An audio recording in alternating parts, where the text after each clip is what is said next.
Moramo da snimimo.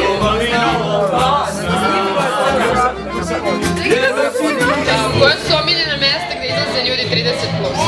Mladići. Pa omiljena mesta, moja lično, koja izlaze mladići 30+, su ova kafana u kojoj smo trenutno, Dunja. Na bivšem Bigzu čekaonica, sad je ovde tu dole u, kako se zove, Bitefu, meksički restoran Zapata. Onako izlazi određena klijentela koja podržava 30+. U tom restoranu, na primjer, je dobra klopa. Za male pare možeš da se provedeš fino. Idete neku devojčicu ili tako nešto. Ali ti startuju mlađe ribe? Pa startuju, naravno, ima svega.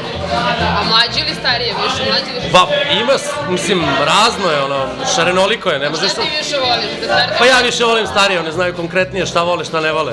Sad su aktualne ove igračke kafane, harmonike i tamburici na struju, 90 i neko godište, pa to onako malo dosadno. A ozbiljna njuška što vas zanima, se kreću u Bitev. A da li je sada neki trend da devojke 30+, da jure neki mlađe muškarci? Da mlađi jure te od 30. A od tebe startuje neki mlađi muškarac?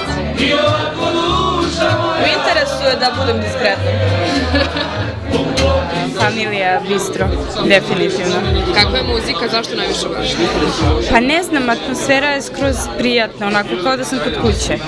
I ovde izlazim već 4 godine konstantno i ekipa koja se okuplja je uglavnom okej. Svi su super. Jesu dobri frajeri? Ima. Zato sam počela da izlazim ovde u stvari, da. A jel te muvaju mlađi frajeri? Pa je... Sa stariji? Slabo. Mlađi imaju više petlje.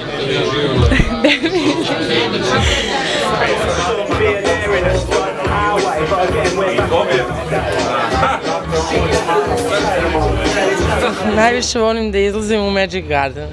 A zašto? Šta ti se tu najviše sviđa? Magic Garden je jedno jako toplo mesto i tu slušamo jako lepu muziku, rock and roll. Dolaze jako interesantni ljudi i osoblje je izuzetno prijatno. A jel dolaze pretežno mlađi ili stariji? Dolaze razni ljudi, ima i mlađih, ali pretežno starija ekipa, rock and roll ekipa. A reci mi, jel te muvaju mlađi frajeri? Muvaju me svi frajeri, pa me muvaju i mlađi i stariji frajeri.